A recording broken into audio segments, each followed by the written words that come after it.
Amigos, com essa prece inicial, nós iniciaremos o nosso estudo intitulado Choro no Apocalipse. E para começar o nosso belíssimo dia, hoje, dia 9 de dezembro de 2017, o Carlos Alberto. Seja bem-vindo. Bom dia para todos. Bom dia, Júlio. Bom dia. Bom dia, Denise. Bom dia a todos vocês, aos nossos amigos que nos acompanham através da transmissão da Rede Amigo Espírita, os amigos que também são ouvintes da Rádio Brasil Espírita de Maceió, os amigos da FEAC que acompanham através da transmissão do site www.feac.org.br, trabalhadores da casa, os nossos amigos de outras terras, enfim, que a nossa manhã possa representar para nós um momento bem especial de aprendizado, aonde Jesus possa também nos oferecer as bênçãos da medicação, da força que necessitamos, que estas vibrações se estendam também aos nossos familiares, às pessoas que estão nos lares nesse momento, e que também o ambiente fraterno robusteça cada vez mais os nossos laços de amizade. Eis a senha do cristianismo. Bom, gente, hoje nós estamos marcando o encontro de número 91, uma marca sempre expressiva para todos nós. Nós vamos trabalhar o tema, então, o choro no Apocalipse. E nós vamos marcar hoje também a nossa interrupção nesse ciclo de 2017, que vamos entrar agora no final do ano, e vamos retornar no final de janeiro, não é? Então, mas a gente comunica a data para todos vocês, ok? Bom, gente, nós vamos retomar o capítulo 5 do Apocalipse, e nós vamos fazer a leitura dos primeiros versículos. Então vamos lá. É o livro do selo, né? Esse capítulo é intitulado O Livro Selado com 7 Selos. Somente o Cordeiro é digno de abri-lo. Primeiro versículo. E vi na destra do que estava sentado sobre o trono um livro escrito por dentro e por fora, selado com 7 selos. E vi um anjo forte, bradando com grande voz: quem é digno de abrir o livro e de desatar os seus selos? E ninguém no céu, nem na terra, nem debaixo da terra, podia abrir o livro, nem olhar para ele. E eu chorava muito, porque ninguém fora achado digno de abrir o livro, nem de o ler, nem de olhar para ele. E disse-me um dos anciãos: não chores. Eis aqui o leão da tribo de Judá, a raiz de Davi, que venceu para abrir o livro e desatar os seus 7 selos.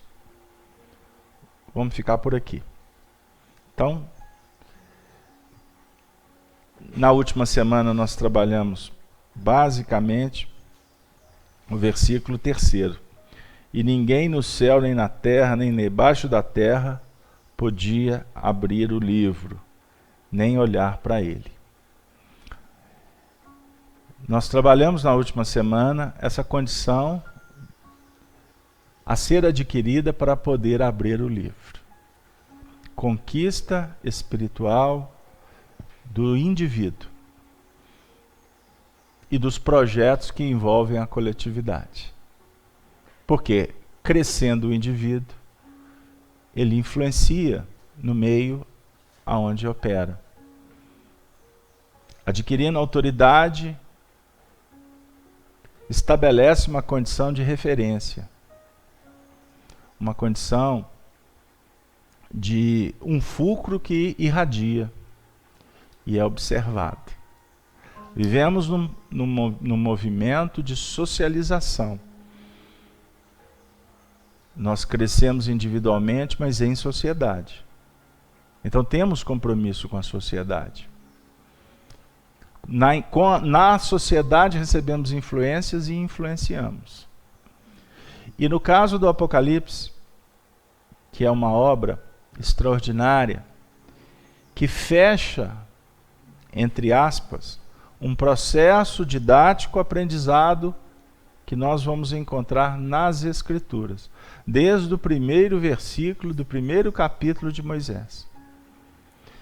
Então, no ensinamento de Emmanuel, por exemplo, na parte que trata da religião, livro Consolador, o Emmanuel é muito claro em apresentar para nós que cada peça do Evangelho ela tem sintonia com outras peças.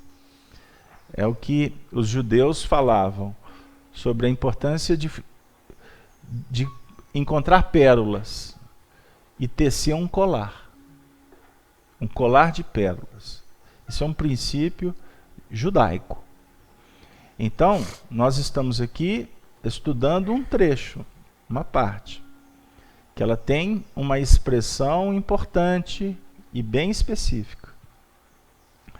Mas nós vamos encontrar ressonâncias, desenvolvimento, aplicação em todos os movimentos das Escrituras. Então nós estudamos que existe o livro que está sendo escrito por nós por dentro e que reflete na Escritura por fora. Estão lembrados? Então, esse movimento de adquirir autoridade para abrir o livro é o grande esforço que nós estamos empreendendo de uma forma consciente agora para escrever, vamos dizer assim, notícias, registros cada vez mais abrangentes e de profundidade. Então você tem que pensar na abrangência, mas não pode esquecer de aprofundar. Certinho? Então nós trabalhamos esse assunto com muito carinho e eu acredito que ficou bem claro para todos na última semana, não foi?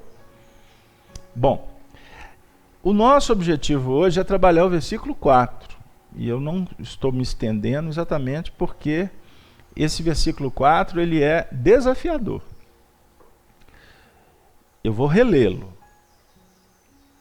E eu chorava muito, porque ninguém fora achado digno de abrir o livro, nem de o ler, nem de olhar para ele.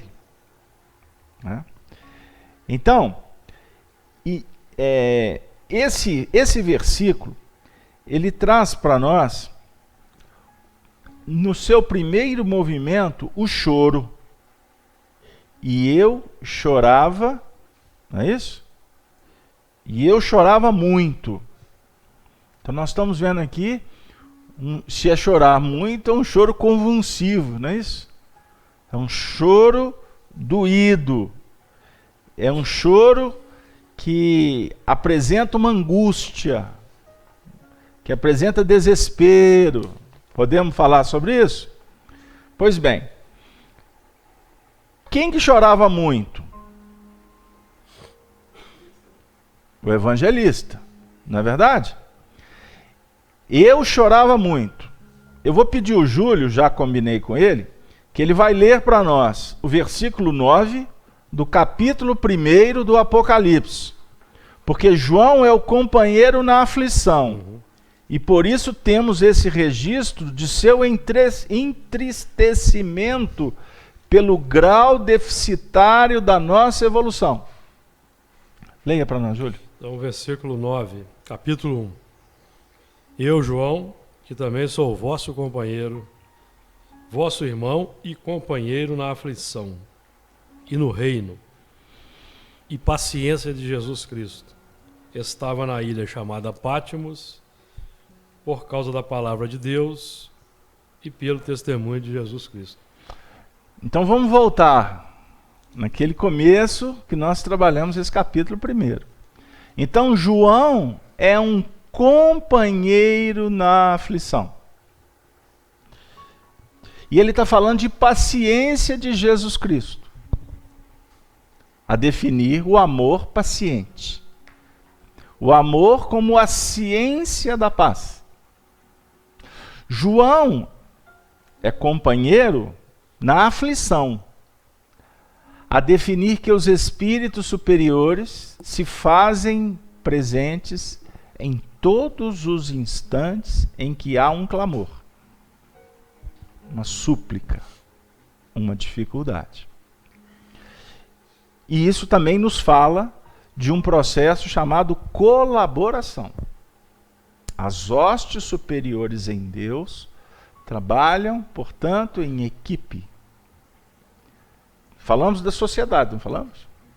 Então nós estamos em sociedade participando da evolução nossa e a do outro, porque nós associamos e vivemos no regime de associação. Quer dizer, nós associamos o que chega e ao mesmo tempo refletimos o que vige na nossa intimidade, e o outro vai associar o que nós expressaremos.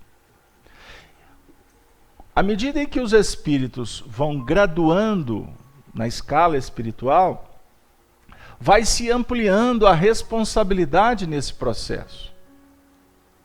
Por isso é que João representa um companheiro. Jesus não se autoproclamou amigo? No capítulo 17 de João, no capítulo 17, sim, ele diz assim, que não existe amor maior, aliás, é capítulo 15 de João, não existe amor maior do que dar a vida pelo irmão. Quando ele está terminando esse movimento, está anunciando que ele vai partir para o mundo espiritual, etc., ele fala para os discípulos assim, lá no finalzinho do capítulo 16 e 17, repete, ele diz assim, eu não permanecerei convosco, eu terei que partir. Mas não se turbe o vosso coração, porque estarei convosco até o fim. Tende bom ânimo, eu venci o mundo. É necessário que vocês partam, vocês sejam dispersados, cada um para a sua parte, mas saiba que eu estarei convosco. Esta expressão de Jesus é uma das mais singulares do Evangelho, porque ele é o mestre que ensina e ao mesmo tempo se coloca na condição daquele que vai nos acompanhar até o último momento do aprendizado. Eu pergunto para vocês, isto não é uma das expressões mais belas no que remonta à consolação? O Espiritismo é o consolador prometido. Estará conosco sempre. Porque ele não vai falar dele mesmo. Ele vai falar daquele que veio trazer as lições. Então João Evangelista representa esse movimento da colaboração, da amizade. Aliás, eu acabei não citando, eu citei o contexto e não trouxe aqui uma fala de Jesus que é belíssima. Quando ele fala para os discípulos assim, não me chameis mais mestre. Lembram que lá atrás, no capítulo 13 de João, ele fala, vós me chamais mestre? No final, na hora que ele está indo embora, ele fala para os discípulos assim, não me chamem mais de mestre, me chame de amigo. Porque o mestre não pode falar tudo. O mestre não pode falar tudo. Mas o amigo divide o pão. Então ele desce da condição de mestre e se faz amigo. O amigo que vai estar junto. Então, o que vai estar conosco, na verdade, não é o mestre, é o amigo. Deu lá? Isso é belíssimo. Porque falar que o mestre vai estar com a gente, o tempo todo nós vamos ficar naquela condição de aprendiz que precisa do mestre. Ele não quer isso para ele. Isso é de religioso, isso é de vaidoso, que quer seguidor, que quer aplauso, que quer formar escola, que aceita o que está acontecendo, o sistema. Não é isso que ele está propondo. Ele quer ser amigo. Então, eu estou fazendo essa introdução porque ela é substancial para algumas reflexões que a gente propôs trazer aqui hoje. Porque eu chorava muito, então João vai ser o amigo da aflição. João está aqui conosco. João representa Jesus. João representa todos os espíritos que coordenam a casa espírita e que coordenam os destinos da humanidade. Representa. Eles estão aqui porque nós estamos fazendo um trabalho que tem uma dimensão, que vai atender outros corações também. Mas é importantíssimo que entendamos que quando você chegar na sua casa, ou chegar no seu trabalho, ou lá na via pública, que você for enfrentar o problema, é necessário que a gente entenda que aquele momento é um momento de aflição. A gente acha que a aflição é na hora do desespero. A aflição é na hora do aprendizado. A aflição aqui, ela fala para nós do atrito. Quando você está diante do problema, que você vai ter que encontrar solução para o problema. Então, a aflição é nesse sentido. Não é a aflição do desespero. Porque a aflição do desespero, meu amigo, é sedar, vem cá, vamos para lá. Não é isso, Luiz? É uma dor de mais profundidade, que esteja voltado, por exemplo, aos aspectos mais externos ou físicos, emocionais. Aqui, a aflição é no sentido do aprendizado, porque Apocalipse é tirar o véu para que empreendamos o processo do aprendizado. Então, eu chorava muito. Então, o consolo, ele acontece para o indivíduo, mas ele também se faz para a coletividade. Por quê? Nós, indivíduos, no aprendizado, muitas vezes não nos fazemos dignos, conspurcamos, adulteramos. Ou seja, ficamos numa condição que não é possível mais abrir o próximo livro. Porque livro você não para de abrir livro, certo? Concorda, Júlio? Nós estamos falando aqui de um novo livro. O Apocalipse é um novo livro. E eu repito aqui toda semana, tem gente buscando o Apocalipse para descobrir o que vai acontecer. Se o presidente lá da Coreia do Norte vai apertar botão, se o dos Estados Unidos vai continuar fazendo bagunça. Não é? E a turma está fazendo bagunça mesmo, não está? Estão dando uma sacudidela para tudo quanto é lado. Isso não é o nosso foco. O nosso foco aqui é a gente perceber o Apocalipse no que remonta a necessidade que nós estamos tendo de abrir outro livro. O livro da vida. Esse é o nosso foco. Então, Jesus consola o indivíduo, mas ele consola também a sociedade. E esse chorar muito por causa da falta de dignidade em abrir livro. E tem uma cadência aqui, não só em abrir o livro, mas tem a condição de ler o livro. E até de olhar para ele. Então é abrir, ler e olhar. Então são 3 movimentos muito específicos. Júlio, antes de eu entrar no aspecto histórico. Nós vamos com relação ao choro, ou chorar, as aflições, nós vamos nos lembrar das dores da evolução, dos trabalhos da evolução, do aprendizado e da vivência. E quando o Carlos Alberto citou o Espiritismo como consolador prometido, o Espiritismo como consolador prometido, ele não representa um movimento que não tem uma fundamentação profunda da nossa história.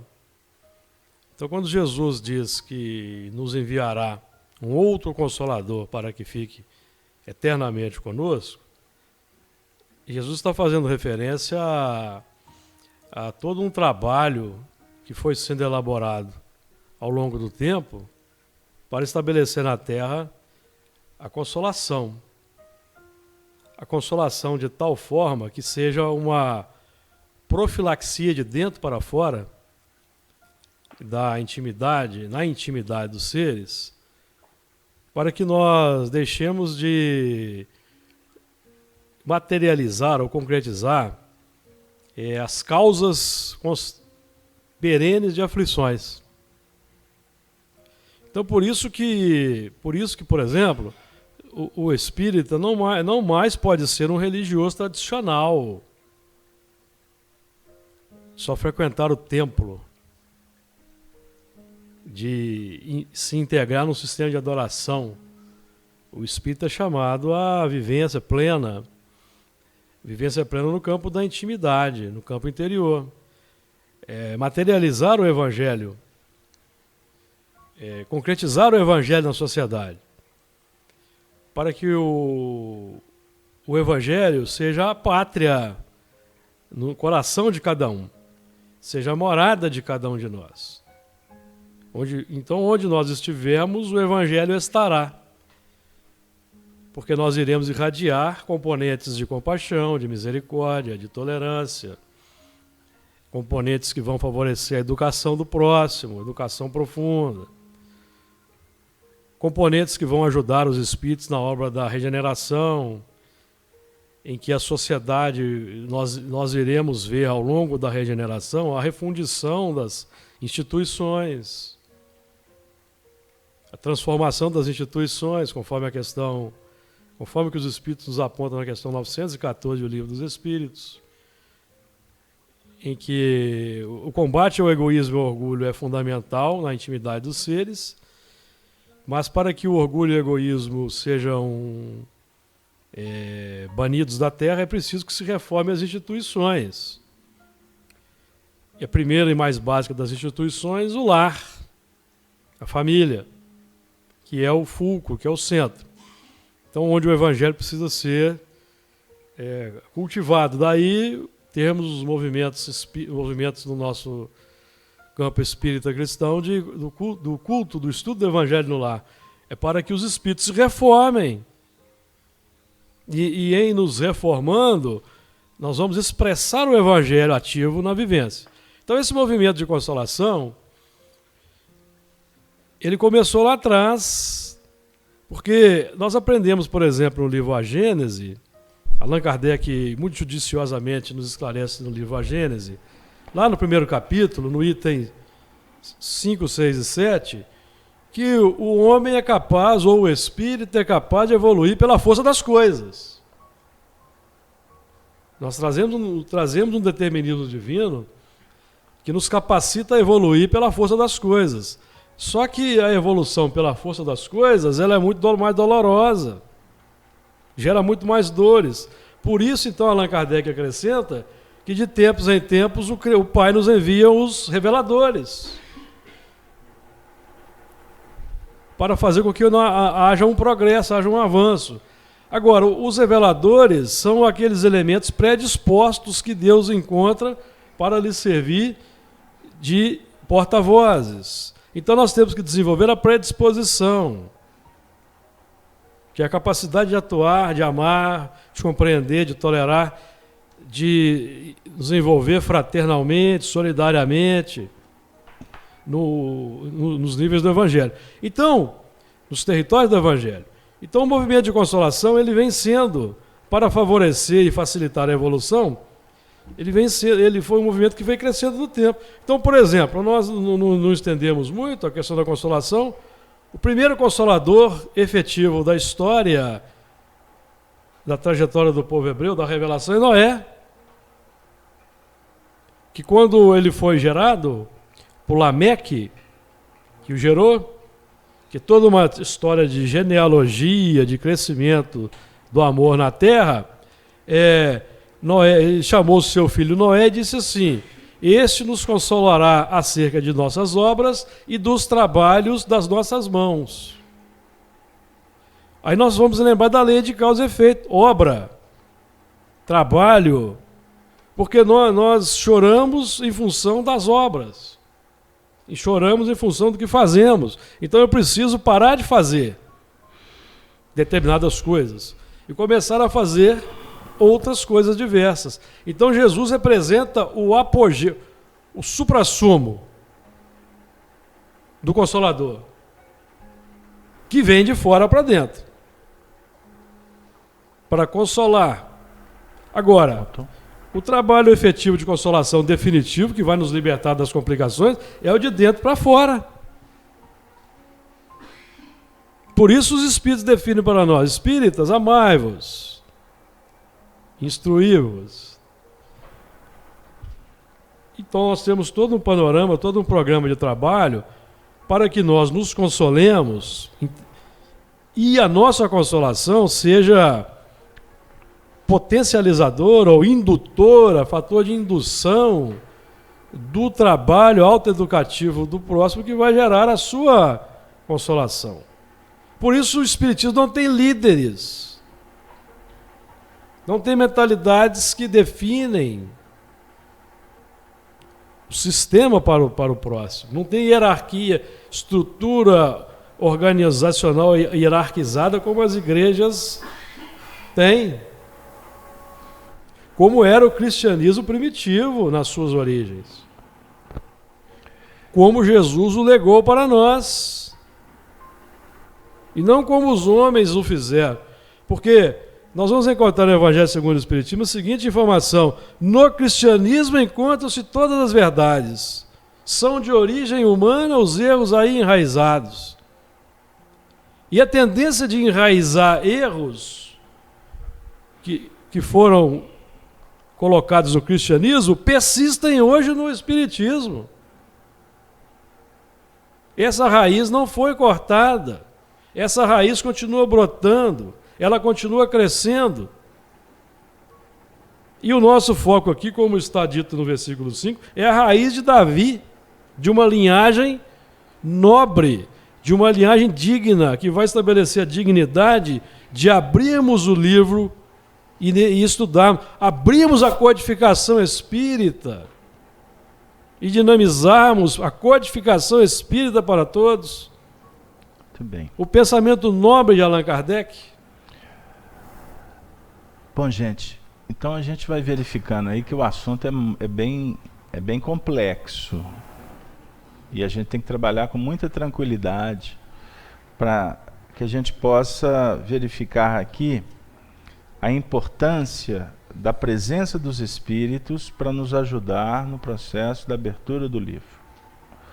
Então, o Júlio estava se referindo, por exemplo, ao assunto do envio dos profetas.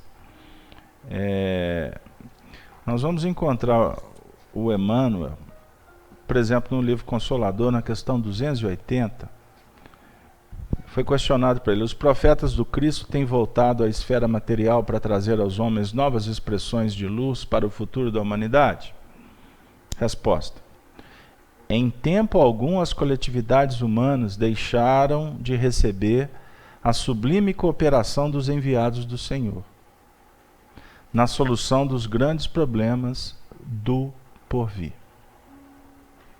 Nem sempre a palavra da profecia poderá ser trazida pelas mentes pelas mesmas individualidades espirituais dos tempos idos. Contudo, os profetas de Jesus, isto é, as poderosas organizações espirituais dos planos superiores, têm estado convosco incessantemente, impulsionando-vos a evolução em todos os sentidos, multiplicando as vossas possibilidades de êxito nas experiências difíceis e dolorosas. É verdade que Bom, vou ficar por aqui porque o texto é longo. Então, nós temos a presença dos profetas, dos médiuns, dos avatares, daqueles que realmente são dignos, representantes do Senhor, que de tempos e tempos vêm para dar aquele impulso para que a humanidade se faça digna de ler o livro. nós vamos percebendo que o indivíduo recebe do mundo espiritual uma revelação, e é óbvio que na hora que ele for colocá-la em prática, ele vai esbarrar nos seus limites. Isso é importante. Por isso é que a questão da dignidade, ela tem a ver com a boa intenção, ela tem a ver com os esforços, ela tem a ver com os estudos, ela tem a ver com todo um procedimento que possa favorecer para que as coisas aconteçam. A cada um segundo as suas obras, resumindo. Cada um segundo as suas obras. Então nós estamos aqui reunidos para estudar o Apocalipse. Nós estamos falando assim: Senhor, o que queres de mim? Aí ele nos oferece alguma coisa, um elemento. Aí ele vai nos dar um tempo para a gente metabolizar. A partir do momento que você vai metabolizando, você vai falar para ele assim: Senhor, o que queres de mim? Ele vai te mandar mais elementos. E à medida que você for metabolizando, você vai como que subindo uma escada. A escada de Jacó, né? Você vai subindo para se graduar. Então você hoje é muito melhor do que foi ontem. Amanhã você será muito melhor do que é hoje. Isso é em nível individual, quanto em nível coletivo. Nós estávamos discutindo, porque o Emmanuel fala para nós aqui também, no livro Consolador, nessas questões, que a religião é o sentimento divino, é o sentimento puro, em que necessita da sabedoria para que o espírito possa voar, possa alçar um voo da dignidade, vamos dizer assim. Então, sabedoria é um conjunto que envolve o intelecto, que envolve a experiência, né, que envolve o saber. Mas esta asa, ela precisa da outra asa, que é a do sentimento, que o Evangelho representa para a gente. O Evangelho é tudo de bom que existe dentro de você que precisa ser revelado. A gente fala muito de dignidade, muito voltado para a questão de escrúpulo, da questão da moral, mas a dignidade aqui do Apocalipse, ela é mais sublime ainda. Tem a ver com a moral, enfim, mas ela fala também do sentimento. Porque se a gente não tomar cuidado com isso, nós traduziremos para o nosso contexto operacional ações complexas que nos conspurcaram no passado.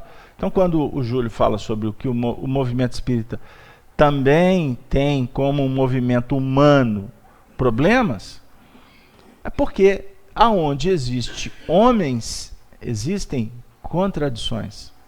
Lá na família, enquanto você está conversando com uma que está do seu lado, você tem um nível de relação. Na hora que chega o terceiro, isso já fica mais complexo. E por aí vai. Então, vai aparecer as contradições. Você quer melhorar. Eu tenho que aprender o respeito. Mas daqui a pouco você está conversando com alguém aqui e fala assim: mas a Vânia? A Regina? Olha que eu entrei na conversa com a inspiração que eu tenho que respeitar. Mas daqui a 5 minutos eu estou desrespeitando. Lá na casa do Chico Xavier, eu vi tinha uma placa lá, o Arnaldo sempre falava dessa placa. Casa do Chico era a casa do seu João Cândido, que depois se tornou a casa da Lucília, irmã dele. Irmã do Chico, né? Então lá na cozinha tinha uma placa lá. Eu dei nós demos bela risada lá com a Lucília contando essa história. Era alguma coisa assim, textualmente eu não me recordo. Aqui é proibido falar mal daquele que não está aqui. Alguma coisa nesse sentido. Olha para você ver, era a frase lapidar, familiar. É proibido falar mal de quem não está presente. É o não. É o Moisés falando: não cobiça, não isso. Porque nós vamos entrar num plano de espontaneidade que nós não iremos falar mal de quem está ausente, mas de uma forma espontânea, porque não é justo.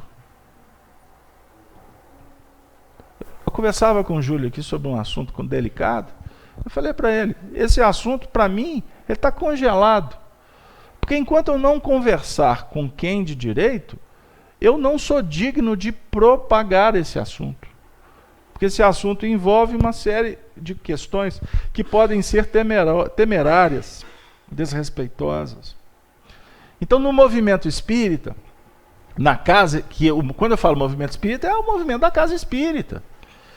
É um movimento de reunião de espíritas para fazer uma atividade, enfim.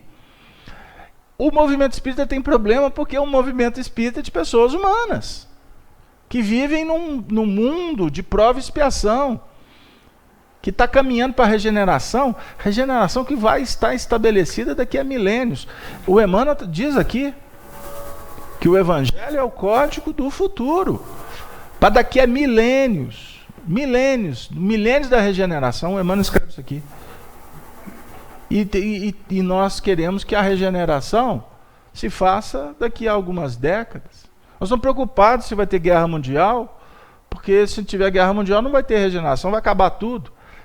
Peraí, esses espíritos, eles brincavam com a gente? Allan Kardec brincou de falar de mundo de todos? Allan Kardec era assessorado por Jesus em pessoa.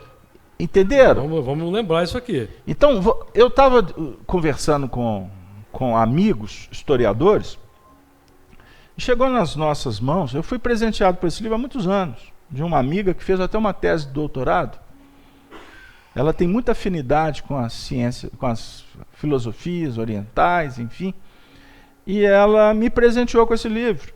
Eu li na época, achei muito interessante e tal, mas eu tenho estudado bastante esse livro. Se chama, Gerson, se você puder fechar aqui para mim,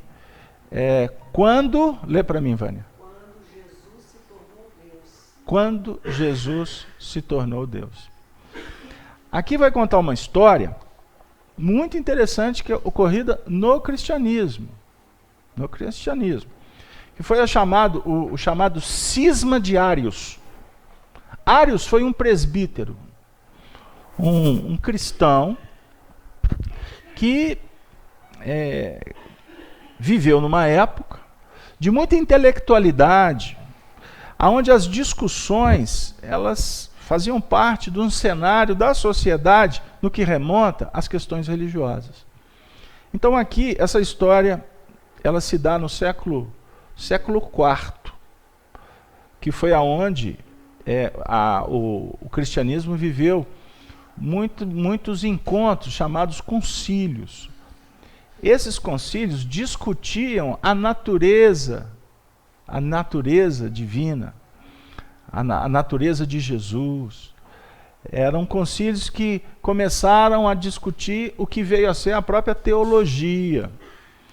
Um período em que, por exemplo, a história viu nascer muitos filósofos cristãos que trouxeram, por exemplo, ideias dos filósofos gregos para debater dentro de um contexto novo filosófico, de um socialismo superior que Jesus veio trazer. E toda vez que eu falo isso, eu falo com cuidado, porque não confundir Jesus socialista com o socialismo materializado da terra, marxista, nada a ver. Jesus inaugurou o socialismo da fraternidade. Socialismo cristão. É um socialismo cristão. É um socialismo em que os princípios são de igualdade, mas não igualdade material. Porque o mundo tem que ter desigualdade. Não é? Eu e a Denise recebemos o mesmo salário. Eu fui promovido, hein, Denise? Eu e ela recebemos o mesmo salário. Como que nós vamos lidar com esse salário? Vai ser diferente. Porque ela tem uma visão, eu tenho outra. Então, as desigualdades são naturais. É como socialismo, como de nosso lar, por exemplo, a gente tem uma ideia. Como socialismo do nosso lar, exatamente. Então, para não perder o foco, voltando àquele período, era um período de muitas discussões, onde o Império Romano era dividido no Império Romano do Ocidente e do Oriente. Ocidente, Roma, e Oriente, Constantinopla, né? Então nós tínhamos, por exemplo, o Império Romano do Oriente, aonde que era o império da filosofia, o império do intelectualismo. Não era em Roma, porque Roma já estava, inclusive, caminhando para a sua decadência. Aonde imperava eram as questões muito mais pagãs, materializadas, enfim. Enquanto no Oriente, você tinha as influências de toda aquela região que era uma região como supostamente ainda é, mais espiritualizada, onde você tinha influência da Índia, né, do Egito, né, dos hebreus e etc. Então nós tínhamos, por exemplo, naquela época, 3 grandes cidades, em que eram cidades acadêmicas, vamos chamar assim: Alexandria, Antioquia e Constantinopla, né? Então, naquele movimento ali, você tinha cristãos, e você tinha pagãos, e você tinha os judeus. Então se discutia muito as questões da religiosidade. Então foi um período muito fértil, porém, no meio da fertilidade, surge movimentos que vieram a conspurcar, a adulterar a mensagem que Jesus legou para a humanidade, que é a mensagem de um cristianismo puro. Então o Arius, esse presbítero, ele brota ali, entre aspas, no meio daquele burburinho de filósofos e discutidores, e ele começou intuitivamente, e ele reencarnou para isso, obviamente, a trabalhar numa linha de tentar defender o cristianismo na sua pureza. Porque surge lá atrás os chamados docetistas, que eram místicos, que queriam fazer de Jesus um ser divino, inclusive dotado de um corpo fluídico, não era um corpo de carne. Então, assim, coisas místicas que eram debatidas, mas o ambiente era propício para essas discussões, porque para que todo movimento cresça, os debates eles são importantes. Mas, em meio às questões positivas, surge o fanatismo, a intolerância. E aí, esse movimento docetista lá do 2º século, ele começou a tomar corpo, e ele foi tomando especificidades assim, bem específicas, e os fanáticos, como por exemplo Atanásio, que foi a grande cabeça disso aí, desse processo, que se instaurou como ortodoxia. A ortodoxia inicial foi com Atanásio, aonde ele compra essa ideia de que Jesus era o próprio Deus. Deus vem à Terra, não é, para dar o seu testemunho em carne, não é, e salvar a humanidade.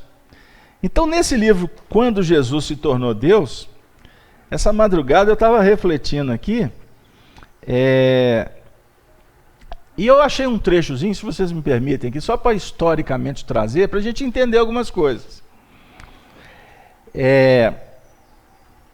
Na época, então, por conta desse Atanásio, surge uma questão: como alguém poderia ser cristão sem acreditar que Cristo é o próprio Deus encarnado? Aí o Ário, ou o movimento ariano, tinha uma resposta. Na visão deles, Jesus Cristo era uma pessoa com dotes morais tão sublimes que Deus o adotou como seu filho e o sacrificou para redimir a humanidade do pecado. E o ressuscitou dos mortos para garantir sua condição divina, devido à sua transcendência. Ele se tornou para nós um modelo de comportamento irrepreensível. E por mérito próprio, recebeu como prêmio a imortalidade. Vê se vocês estão vendo espiritismo aqui. O mesmo prêmio que seria concedido também a outros seres humanos, desde que tomassem o Cristo como seu modelo de virtudes. Segundo a perspectiva ariana, Jesus não poderia ser Deus, já que Deus, sendo perfeito por natureza, era inimitável. Por contraste, a virtude transcendente de Cristo, conseguida por meio de repetidos exercícios da sua força de vontade, tem a ver com a reencarnação? Era acessível para todos nós. Isso é que o Ario falava, gente, esse é século IV. Era possível para todos nós, pelo menos potencialmente. Ou seja, o princípio existe. Compete a cada um fazer para que isso aconteça. Mesmo estando longe do seu padrão imaculado, ou seja, mesmo a gente estando longe do padrão de Jesus, seu triunfo sobre o egoísmo mostra que nós também podemos nos tornar filhos e filhas de Deus. Era o que o Arius defendia. Já o Atanásio e a corrente, não, é impossível. Aí foi quando se estabeleceu o mistério da Santíssima Trindade. Pode passar para a Regina o microfone, filho. Enquanto está passando o microfone para ela, só um pouquinho, tá, Regina? Eu separei aqui para trazer para vocês. Enquanto a Regina está falando aqui, está aqui nesse contexto aqui o mistério da Trindade. Acha aqui para mim. Pode falar, Regina. É porque é mais fácil eu não ter que evoluir, né? Eu continuar no lugar que eu estou. A ortodoxia ganhou nesse ponto, porque é mais fácil eu ficar onde eu estou. Eu não preciso movimentar, eu não preciso sair. E isso também, Regina, a gente vai verificando o que está por trás disso. E qual foi a consequência disso. Essa ortodoxia que fez Jesus, na ideia, né, que Deus, Jesus e o Espírito Santo são uma pessoa só, ela favoreceu, por consequência, o que instaurou no cristianismo, que eram as ideias do chamado paganismo. O que é o paganismo? É o politeísmo. O politeísmo é você acreditar em vários deuses. Certo? Então você espalhando os poderes, você acaba, de uma certa forma, trazendo para a Terra estes poderes também. Foi quando se instaurou no cristianismo a mitra, o sacerdócio organizado, o poder temporal dos sacerdotes que, a partir de 607, com o imperador Focas, se instaurou o chamado papado. Tudo isso foi contribuindo para desviar a proposta de Jesus, que era de não criar seguidores no sentido de transferir o poder para o todo e ficar dependendo do todo que objetiva a nossa salvação. E como que você vai ser salvo? Sendo imaculado, sendo perfeito. Ou seja, sem pecado. Então, tudo isso foi chegando como adereços para criar dificuldade e manter um poder. Por quê? Olha o interesse político. Eu, como representante de Deus, como sacerdote, sou investido do poder dele. Então, a minha voz, porque eu estudo aqui, a minha voz, a minha autoridade, ela está acima de qualquer coisa do mundo. Então, o que acontece? Com isso, se você não seguir uma religião, ou a religião proposta, você não encontrará o caminho da salvação. E como a ideia é trabalhar as beatitudes, você sendo um cordeirinho, você estará sobre o domínio do Estado e da igreja, porque o Estado e a igreja, com o passar do tempo, se tornaram um poder só, que perdurou durante muito tempo. Pegaram aí, gente? Então, será que é isso aqui que você está procurando? É da Trindade, está aqui no cantinho. Não, está aqui no cantinho. Está nessa do lado de cá. Pegaram aí, gente, o raciocínio? Então é interessante você instituir um tribunal, que é o tribunal do céu, não é? Que você tem aqui sacerdotes que são aqueles que têm autoridade para ser intermediários, para você ter uma vida mais facilitada no tribunal, advogados. Os sacerdotes é como se fossem advogados. Eles vão advogar nas nossas causas. Eles vão fazer prece por nós. Na hora de morrer, vão nos perdoar. Não é? Na hora de nascer, vão nos batizar. Pegaram? Estão entendendo? E o interessante, que é uma observação que o autor Richard Rubinstein traz nesse livro, sugiro que vocês adquiram, para quem gosta de história. Mas por que eu vou estudar isso? Daqui a pouco a gente vai chegar lá, tá? Para que nós vamos estudar isso? Porque isso tem a ver com o nosso comportamento, o Apocalipse tirando o véu. Eu já falei isso em palestras, e eu vou repetir aqui. Certa feita, Arnaldo Rocha me deu uma informação. E essa informação, circunstancialmente, eu constatei, junto de um companheiro, que eu tive a oportunidade de conhecer. Tivemos alguns contatos durante um tempo, mas depois eu perdi o contato dele. O nome dele é Flávio Mussa Tavares. Ele mora em Campos, do Rio de Janeiro. Flávio Mussa Tavares é filho de Clóvis Tavares, que foi um grande espírita, um espírita de primeira linha. E Clóvis Tavares foi amigo de Chico Xavier e muito amigo também de Arnaldo Rocha. Então Clóvis Tavares tinha a mesma informação do que Chico Xavier. E o Flávio, depois que o Arnaldo me contou, eu procurei o Flávio. Flávio, você tem essa informação? E nós conseguimos amarrar. Que o presbítero Arius, que viveu no século IV e que lutou, defendeu a humanidade de Jesus, é um espírito muito conhecido por nós, no movimento espírita. É o espírito que nós reconhecemos com o nome de Emmanuel. E é muito interessante, achou aqui a Trindade? Não, a Trindade que eu achei aqui é essa aqui, ó, a única. 3 são os Crifonetes. Ok. Lê para mim. Daqui a pouquinho, eu vou voltar na Trindade, porque senão eu perco o Emmanuel.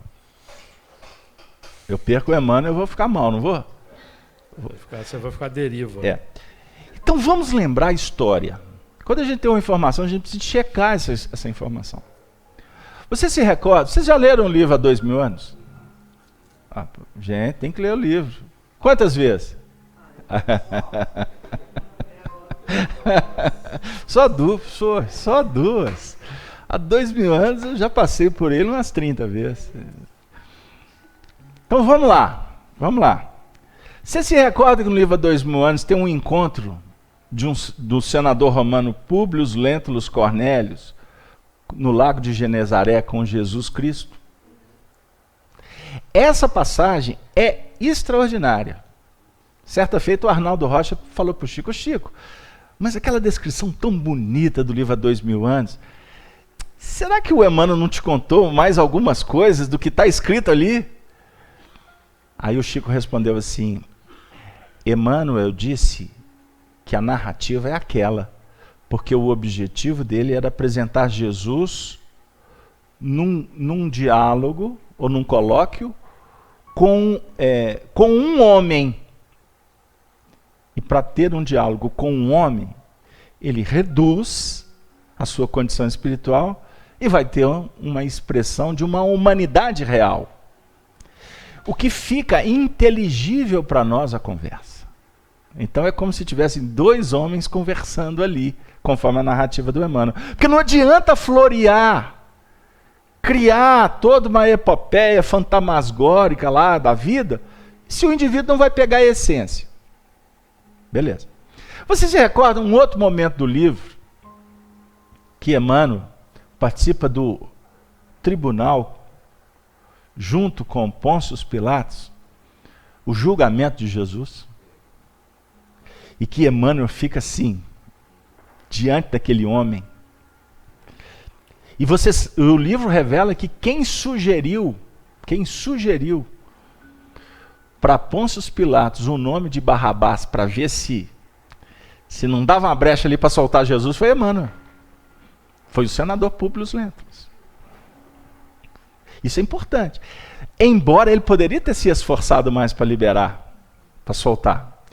Só que ele tinha uma fidelidade, um comprometimento com o Estado romano. Ele ali, naquela região da Judéia, ele era representante de Tibério. Ele era um dos senadores mais próximos de Tibério. Depois, mais próximo de Vespasiano, inclusive, depois. Ele era fiel. Vou voltar de novo. Na história dele com Jesus. Jesus falou assim, chegou o seu momento. O império que você defende, ele pode, sob a minha vontade, ele pode desmoronar em pouco tempo. Agora, o reino dos céus... Lembra desse diálogo? Quem não conhece? Dona Eustáquia só vai ler o livro. Hein? Então, o que o Emmanuel optou? O senador. Ele optou pelo império. Ele estava vinculado ao império. Ele não teve, naquele momento, vamos dizer assim, não é eu queria usar, para adequar o termo aqui, dignidade, mas é a sensibilidade. Ele não teve a sensibilidade, ele não conseguiu dimensionar aquele momento para ele. Não. A gente lê o livro e fala assim, puxa vida, é agora, mano, vai aos 45 segundos do tempo, olha, bate pro gol, mano, faz. Não é assim? Ele só precisa de um gol para ser campeão. Aí o que ele faz? Ele dá uma de Márcio paulada, bate o pênalti para cima, né? Hein? Pô, graças a Deus ninguém entendeu o que eu falei. Hein? Mas pegaram aí? Essa agora doeu, viu? Essa doeu, né? E foi no número 7 da evolução, 777. Aqui, voltando. Então ali ele estava defendendo a posição dele. Se a gente for pensar no senador quanto ao Império Romano, ele era digno de abrir o livro. Mas o outro livro era o livro do céu, ele não era digno. Ele não dava conta de ler. Quer um outro exemplo? Paulo defendendo o mosaísmo. Paulo defendeu com unhas e dentes o judaísmo. Ele persegue os cristãos pelos princípios, pelo escrúpulo dele, pela fidelidade dele. Então aqui está entrando uma palavra fidelidade. Eu vou trazer o Emmanuel mais 2 encarnações como escravo, tentando ser cristão. Com humildade, vocês vão ver 50 anos depois lá o Nestório. Ave Cristo, vocês vão ver o Basílio. Aí ele desencarna sacrificado, e vai reencarnar, agora não para ser sacrificado no sentido, entre aspas, de um cordeiro. Ele foi senador. O Emmanuel teve várias encarnações como líder militar, ele foi general romano, ele que lutou com Aníbal. É o Cipião africano. Ele volta para um contexto de intelectuais religiosos. Agora eu estou conversando com vocês, poucas décadas depois que o Basílio desencarna, ele vai reencarnar para ir discutir com o pessoal, com os intelectuais, com os religiosos, a humanidade de Jesus. Porque ali estava vendo o primeiro e grande desvio da mensagem de Jesus. Deu aí? Carlos Alberto, mas que história é essa? Ou para que contar essa história? Né? Lembra que eu falei que existe o desvio do indivíduo, existe os desvios da coletividade?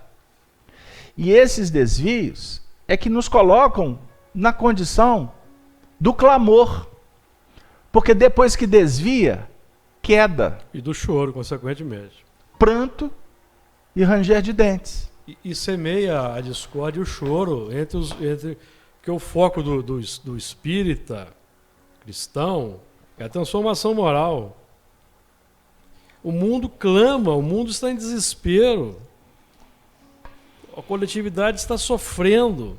E os cristãos espíritas estão preocupados com casuísmos, como os fariseus daquele tempo.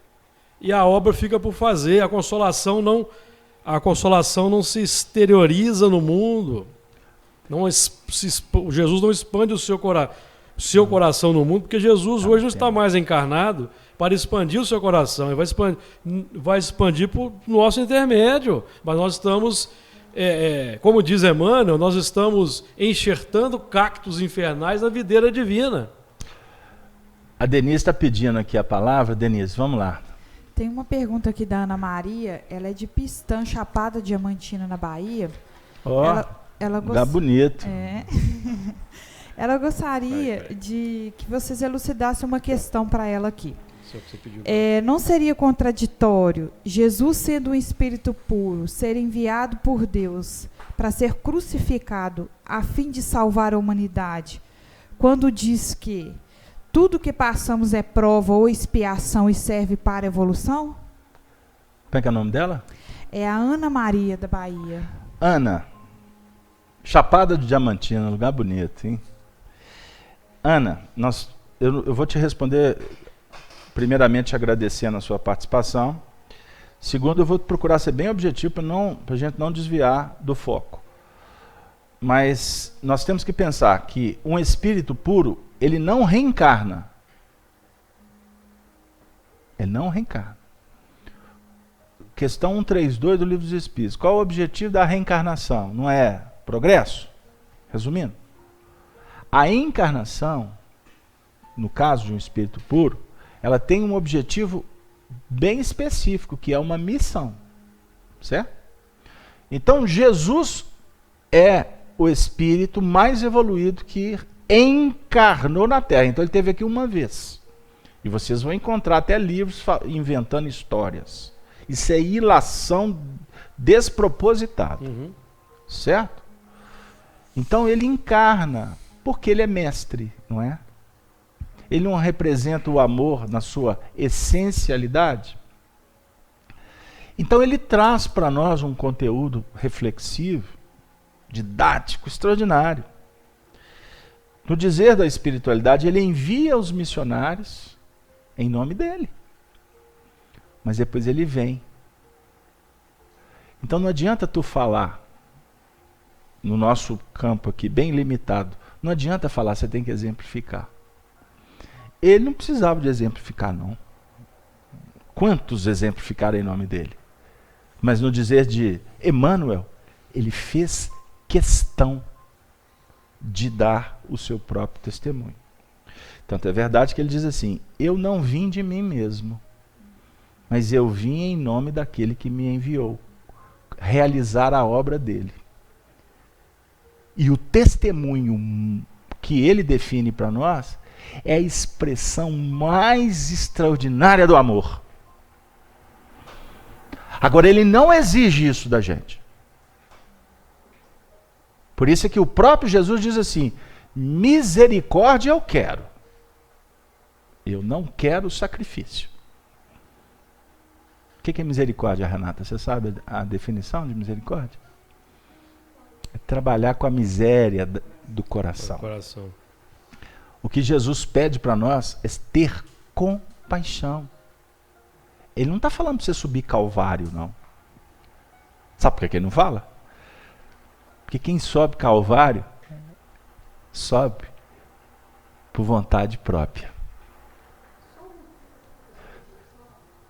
Só enquanto a Vânia arruma, ajusta. Entenderam o que eu falei? Sacrifício é amor. E amor não vem de fora para dentro, é de dentro para fora. Ô mamãe, como é que tu sacrifica aí pro teu filho? Não precisa contar para nós, não. Fala, Vânia. Não, o que você estava falando aí, que Jesus não veio para exemplificar. Você falou isso aí, não foi? Não. Não? O Ele que foi que você... Não precisava. Ah, não precisava, tá. Ele não... Por que ele não precisava? Vamos Porque ele não veio para nos ensinar? O exemplo não é o maior ensino? Então vamos voltar na questão do conceito, porque muitas vezes a frase ela não esclarece se ela não for colocada corretamente. Ele é o exemplo máximo. Fechou. Se a gente for pensar em termos, o que nós lemos aqui agora sobre os profetas que são representação das coletividades siderais? Nós lemos aqui, Emmanuel, não foi? Em todos os tempos, o mundo espiritual superior envia profetas para auxiliar a humanidade, e eles representam agrupamentos espirituais. Então, desde que o mundo é mundo, o que o homem está lidando com o pensamento contínuo, Jesus enviou profetas para darem exemplos. Então, nós temos exemplos do amor em toda a história da humanidade, como lá na sua família. Quantos apóstolos anônimos existem lá, dando exemplos? Então, todos os exemplos no bem são exemplos de Jesus. Estão falando de Jesus. Agora, o que eu quis dizer é o seguinte, que ele, na sua questão de personificação, se ele optasse em não vir, ele continuaria estando enviando exemplos sempre. Ele faz a opção, e quem somos nós para discutir o que ele acertou lá em cima? Isso é só didático, tá? Mas ele faz a opção de vir também. Porque vamos pegar um exemplo bem rústico, bem materializado. Os grandes generais, os guerreiros, os maiores, eram aqueles mais corajosos.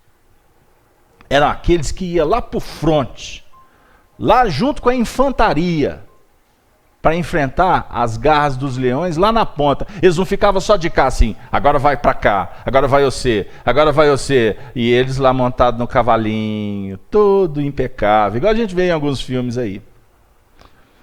Porque quando o guerreiro vai na frente, ele está dividindo o magnetismo dele, e isso é encorajador, isso é impulsionador. O caso de Napoleão Bonaparte, o caso de Júlio César, para citar só os dois. Eu estou falando dentro desse campo lá das batalhas, certinho? Sim, houve vários exemplos, mas só a humanidade só entendeu, né, começou a perceber a evangelização quando Cristo veio ensinar, quando ele veio exemplificar, não foi, não? Estou errado? Nossa, a conversa é ampla, não tem nada errado, está tudo certo. É interessante a gente pensar o seguinte, vamos lá, vou voltar, ele trabalha com coletividade. A coletividade é importantíssima. Ele é a representação, ele é a seiva do amor. É óbvio que a vinda dele é o fator propulsionador de tudo isso. Ele divide o tempo, nós não estamos discutindo isso. Eu só coloquei uma questão que é uma ilação minha, só para a gente entender didaticamente como que funciona o processo. Porque quando, por exemplo, ele fala assim, agora eu vou embora, mas eu vou ficar com vocês por todo sempre. O grande lance, se a gente for pensar em essência, não foi a vinda dele. O grande lance é a volta dele. Porque no fundo, a humanidade não ama Jesus. Nós não amamos Jesus. Nós estamos tentando criar sintonia com ele. Sintonia. Então, nós estamos estudando Apocalipse aqui para quê? Pegar o rádio e falar assim, vamos sintonizar em Jesus? Mas observe que quando termina o Apocalipse, por exemplo, a nossa onda do rádio muda. Então a gente não ama. Eu amo o mundo, né, Beto? A glória do mundo. A glória do mundo. Nós amamos. Coletivamente, amamos isso, amamos Jesus. Então, olha aqui, eu pedi não fechou não, tá? Essa conversa nossa é para sempre. Porque ela é extraordinária. Ela é extraordinária. Quer ver? Eu li no Consolador essa madrugada, o Emmanuel foi perguntado sobre os espíritos que têm a oportunidade de ver Jesus. Aí ele responde: são raros os espíritos que têm a condição de ver a alma divina do Senhor. Aí eu fiquei assim, mas o que o Emmanuel quer dizer? Porque nós temos mania de ler e ir para o pé da letra. Pé da letra. Aí a gente fica assim, mas afinal de contas, eu não posso estar em contato com Jesus? Não é onda mental? Quando eu faço uma prece, quantos relatos de espíritos que viram Jesus? Isso não é contraditório? Que coisa esquisita que é essa? Bassanufo, né? Eurípides Bassanufo. Viu Jesus chorando. Parece que é contraditório, que as coisas não se amarram. Mas na realidade a gente tem que entender o que o Emmanuel está dizendo. Então assim, ver Jesus, será que ele está dizendo assim, ter aquele contato soberano o tempo todo com ele? São as entidades divinas. Mas toda a humanidade está sob o campo mental dele. Não vos deixarei órfãos, como 2 ou mais pessoas estiverem falando meu nome, ali eu estarei. Nós estamos falando de Jesus, eu não tenho dúvida que ele está assim, olha, tem uma turminha lá embaixo falando de mim agora. Pretensão, hein? Estou brincando.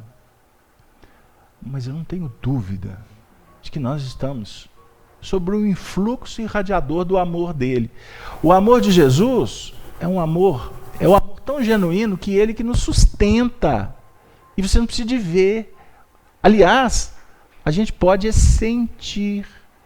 Então, ele vir aqui, é o acontecimento mais extraordinário de toda a história do planeta. Eu só fiz a ilação que se ele não viesse, né? Se ele não viesse, o pensamento dele continua irradiando. E nós ainda continuamos conspurcando o que ele nos ensinava. Olha aqui, como interpretar. E nessa época, deixa eu voltar para o Arius, porque senão a gente fica lá no período. Então o Arius lutou com veemência pela humanidade de Jesus, porque o Emmanuel teve a oportunidade, como espírito, de ter um contato com o homem Jesus. Ele viu aquele homem sangrar. Eu tenho texto a ser publicado do Emmanuel descrevendo como que foi a tortura. A tortura, você conhece, eu já te falei isso. A tortura de Jesus, o Emmanuel dá detalhes. Eu tenho uma lauda. Jesus apanhava a tortura dele na madrugada daquele dia.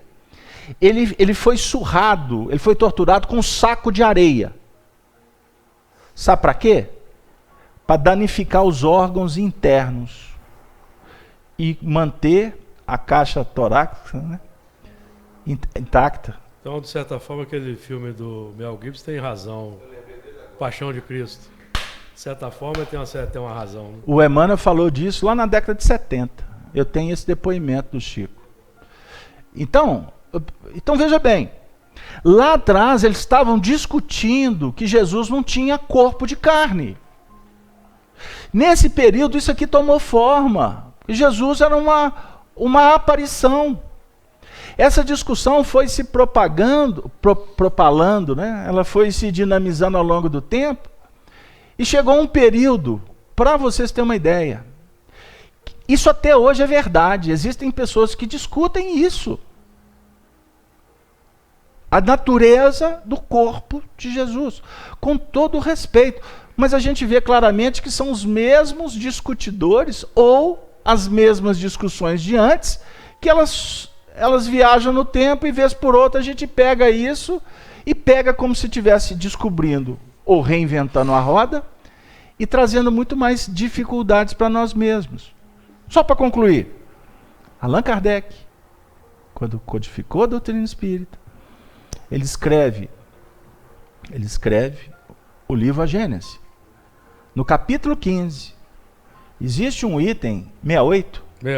O item 68, no qual Allan Kardec rechaça veementemente essa questão dos apolinários, nessas questões dos docetismo, essas questões que não tem absolutamente nada a ver com a proposta de Jesus. Você sabe o que aconteceu? Allan Kardec desencarnou.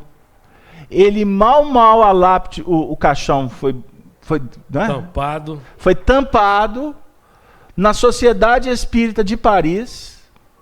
Aquele que usurpou, que tomou tudo que Allan Kardec deixou, adulterou muitas coisas, inclusive o livro A Gênese que nós conhecemos hoje, no capítulo 15, não tem esse item que trata de Allan Kardec rechaçando essas ideias. Quer dizer, os próprios espíritas lá de trás entraram no mesmo balaio de gato, e até hoje tem gente no movimento espírita que defendem, e nós os respeitamos, porque o nosso ambiente é um ambiente democrático.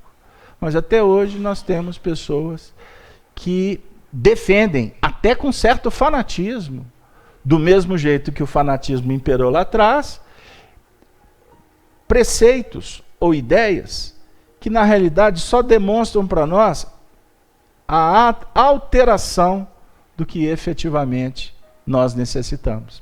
O Emmanuel tem uma questão aqui que trata da Trindade no Consolador.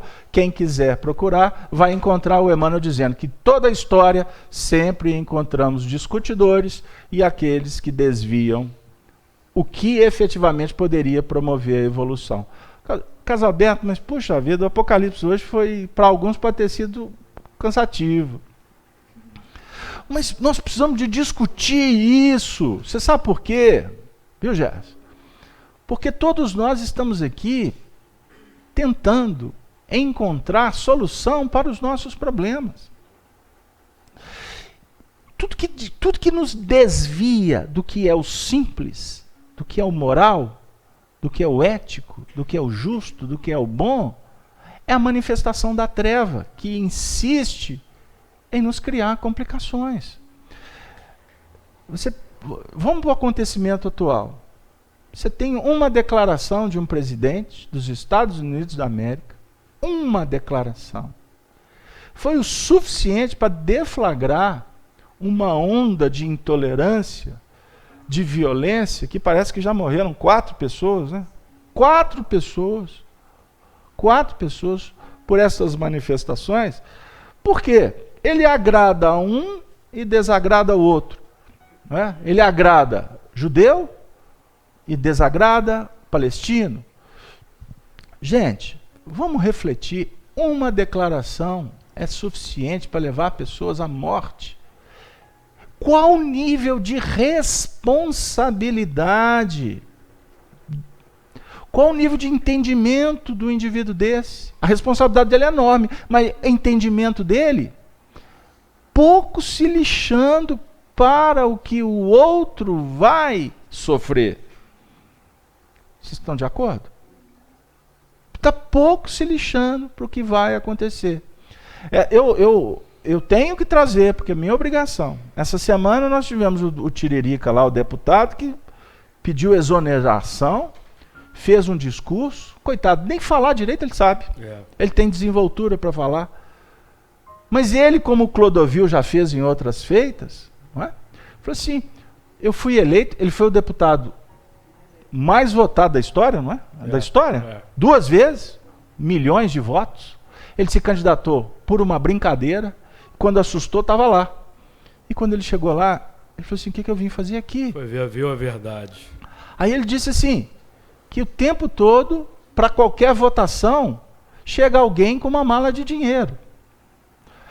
Ofereceram dinheiro para ele tirar a ex-presidente, né? Agora ofereceram dinheiro para o outro não ser investigado. E ele disse assim, eu não tenho o que fazer aqui. Ele pulou fora. Eu até fiquei, outro dia eu refleti aqui, dizendo o seguinte, poxa, mas ele saiu, que pena. Ele tinha que ter ficado, né? Se ele não tem habilidade, se ele não tem competência, isso não nos importa, mas ele estava lá. Que ele ficasse lá, porque nós precisamos de muito tiririca. Tiririca é aquela plantinha que dá, né, no meio da... Ah, isso não é do meu tempo, não. Não sei não. No meio da grama, nasce muito tiririca.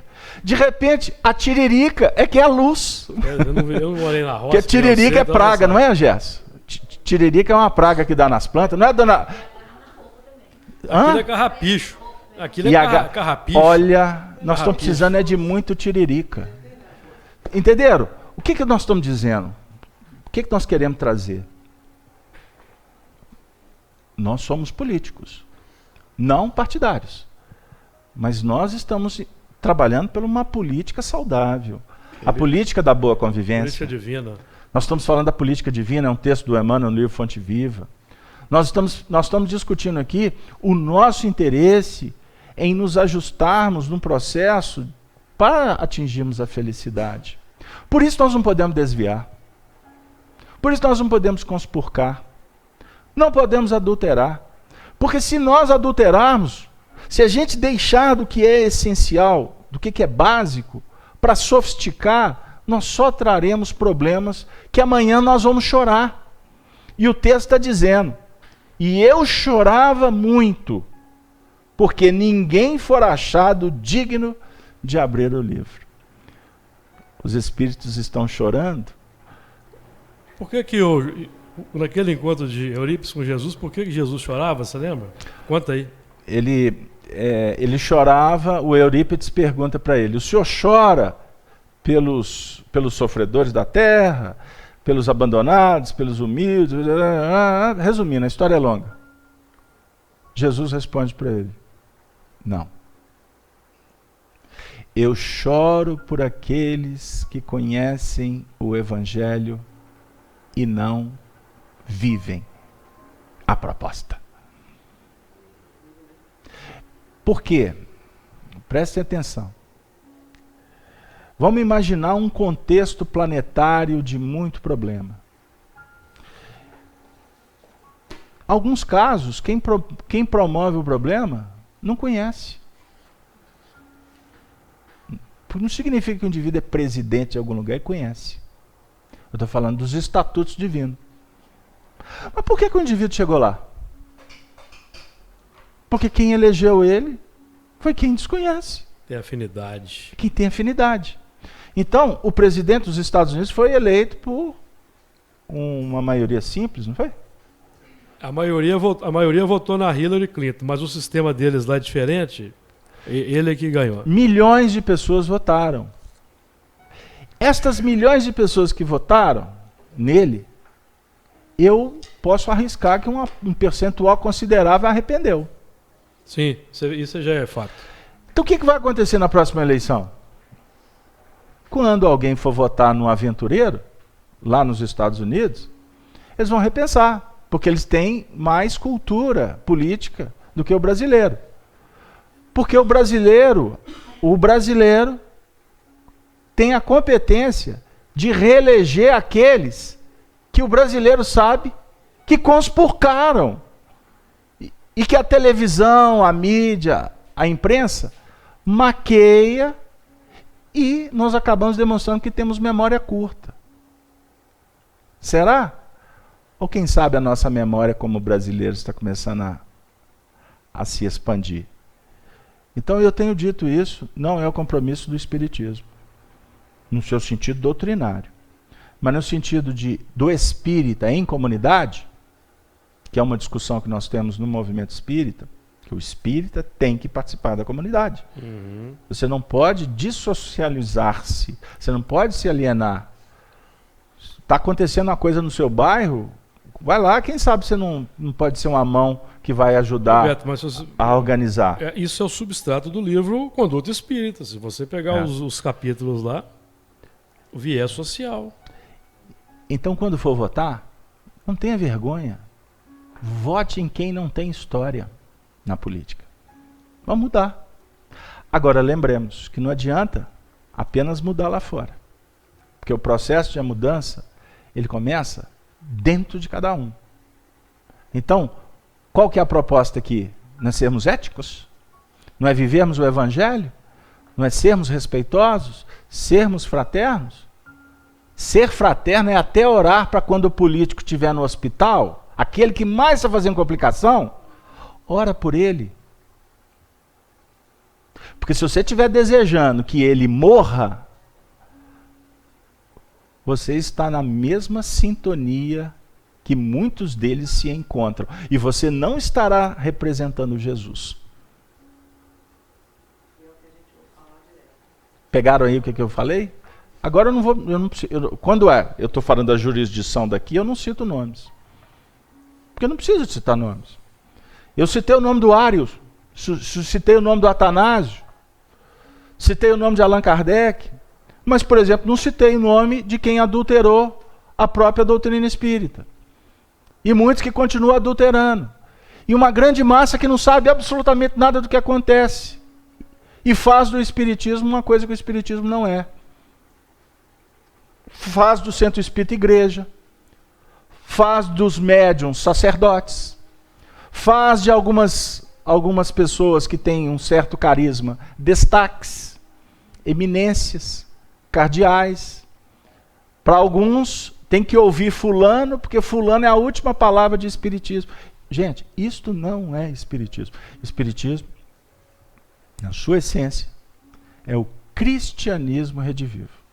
E o foco do cristianismo é cuidar da dor, é consolar quem sofre. Como agora, os espíritos estão visitando lares, cuidando de pessoas enfermas, espalhando a luz, as bênçãos e a paz. O Luiz hoje não falou nada. Hein, Luiz? O Luiz hoje nos deixou a ver navios. Gente, eu peço desculpas. O Júlio veio para cá, no carro, a gente estava aí conversando. Eu falei, senhor Júlio, o assunto hoje, eu preciso de abordar alguns aspectos históricos, eu pedi licença para ele, não é? Porque eu falei maior parte do tempo, mas nós temos um compromisso em esclarecer, e nós precisamos de compreender a nossa essência divina, nós precisamos de entender a nossa missão como indivíduos, como membros de uma sociedade, e também precisamos de destacar o nosso compromisso com a doutrina espírita. E o nosso compromisso com a doutrina espírita, nesta casa de Kardec, é estudar Kardec. Posso sugerir que a gente volte nesse assunto quando... Tá. Vai voltar porque nós vamos falar da raiz da Davi, a raiz. A Vânia está... Porque ela estava sem microfone. A Vânia está sugerindo que a gente volte no assunto. E eu gostaria de dizer para a Vânia que eu não sei se é com alegria ou com ressalvas, mas naturalmente nós vamos voltar no assunto, porque o Apocalipse ele vai tratar de muitas questões, relembrando, de foro íntimo e também dentro do campo social, porque nós precisamos de entender o que está acontecendo aí fora para a gente saber como se comportar, né? Qual que é a dica. Então, quando, por exemplo, eu estou lá na casa espírita, vou dar um exemplo, e que eu percebo que existe alguma coisa que está ferindo a doutrina espírita, que a gente tenha condições de entender o que é isso, para a gente tentar ajustar. Porque é um tal que a gente vai em centro espírita, que você chega lá como se eu estivesse na igreja. Gente, o ambiente da igreja é o ambiente da igreja, é maravilhoso, mas é lá na igreja. O centro espírita é um centro espírita, ele tem que funcionar como uma casa espírita. Então aqui não tem Maria, Mãe de Deus, espírita não reza, porque quem reza é repetidor, espírita não acende vela, o espírita não... O espírita aí, reticência, ok? O espírita entende que a doutrina espírita é um projeto filosófico, é uma proposta de filosofia de vida, e que tem em Jesus o nosso mestre, o nosso modelo de comportamento. E quem sabe o Arius possa ser mais compreendido. Ele falou tudo isso no século IV. Século IV. Então eu deixo aqui novamente como dica para vocês lerem essa obra, Quando Jesus se tornou Deus. E quando nós retornarmos em janeiro, Se Deus quiser, nós vamos trabalhar o versículo. Encarnado, a gente vem dizer. Se a gente tiver encarnado. Porque se tiver bomba atômica, se o mundo acabar, Vai se for que- uma época apocalíptica, eu não Vai sei. que- usa aquele meme, né? Vai que, né? Vai que. Vai ter Tem um dizendo aí que vai ter maremoto. um tsunami no Brasil. De onde é que vai vir esse tsunami? Eu não sei. Então vai acontecer. A África vai rachar no meio e vai cair pra dentro do mar, só pode. Uma coisa é certa. Eu não tenho dúvida. Porque quem ensina isso para nós é Emmanuel. Isso é fato. Jesus sempre vence. Apesar dos homens, Jesus é o amor que veio ao mundo e que nós precisamos de compreender e amá-lo. Porque a humanidade não ama Jesus. Na essência, não. Nós caminhamos para as próximas semanas comemorar o Natal. Pra vocês verem. Natal. O que Natal tem a ver com a mensagem de Jesus? Natal é muito mais confraternização dos povos em torno do nome dele do que verdadeiramente ser uma data para comemorar o nascimento dele. Porque os nossos procedimentos no Natal não tem nada a ver com ele. E por sinal, ele não nasceu no dia 24 de dezembro. E a história do Papai Noel, né, que agrada, que ilustra as crianças, é subproduto dos desvios que começaram na época de Ários. E não é à toa que esse Papai Noel nosso ainda usa a roupa vermelha dos cardeais. Roberto, esse assunto vai render muito. Vai render muito. Lá no capítulo 13 tem o nome de blasfêmia, lá nós vamos voltar nesse assunto. Nós vamos trabalhar. Agora eu termino também inspirando a todos que neste Natal a gente está procurando entender isso. Mas você não sai para o mundo para consertar o mundo. O nosso trabalho é conosco mesmo. Então nós vamos estar com os nossos pares, os nossos familiares, que muitos deles têm no Natal a data mais importante. Não tenha dúvida de que é um momento que a mensagem, o pensamento do Cristo exala. Não é? No mundo espiritual tem comemoração do Natal, sabia? O mundo espiritual vinculado à Terra tem. Então, quando no momento do Natal, crie uma situação para que os seus familiares possam fazer uma prece ecumênica, né? Que a gente possa, naqueles momentos que se utiliza para trocar presentes, não ficar preso no presente, mas sim na lembrança, poder abraçar as pessoas, os adversários. É um momento de confraternização. Use esse momento para perdoar. Enfim, nós estamos na Terra. Nós estamos muito distante dessa humanidade de Jesus. Então vamos trabalhar de passo a passo, gradativamente, para a gente fazer desse mundo um mundo melhor. Um mundo em que as pessoas sejam irmãs e que a gente supere as intolerâncias. E nas nossas preces, vamos orar por esse povo que sofre nessas regiões de conflito. E vamos pedir também que a paz se faça no coração desses homens, desses líderes, que na sua maioria demonstra não estar nem aí para o povo que eles deveriam representar.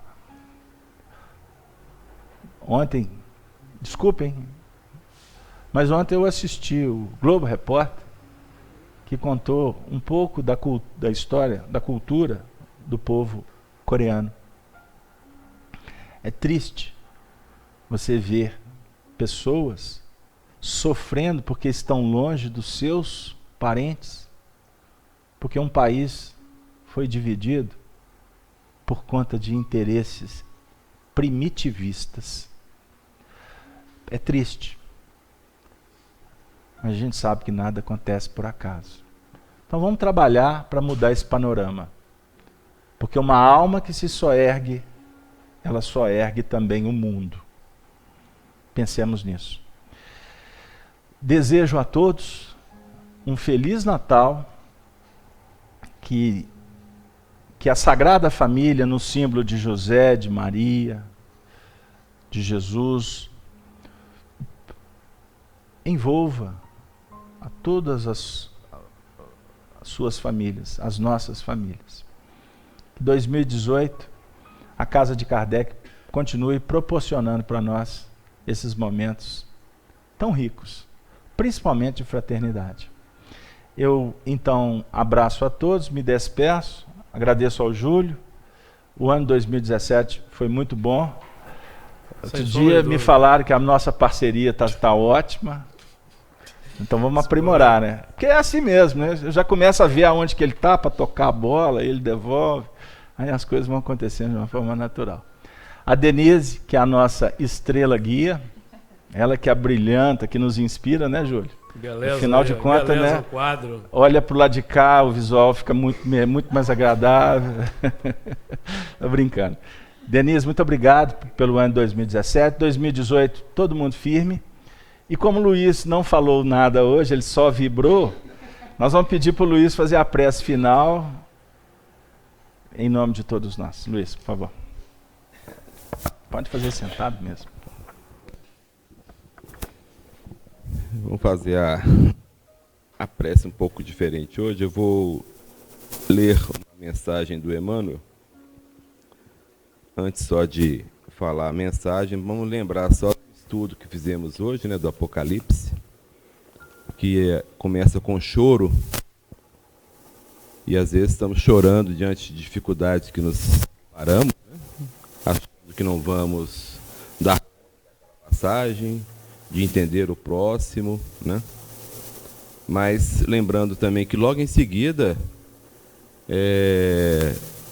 ele nos revela que existe um chamado Leão da tribo de Judá, que está presente, que vai nos ajudar a resolver a situação. Então, não entremos em desespero, né?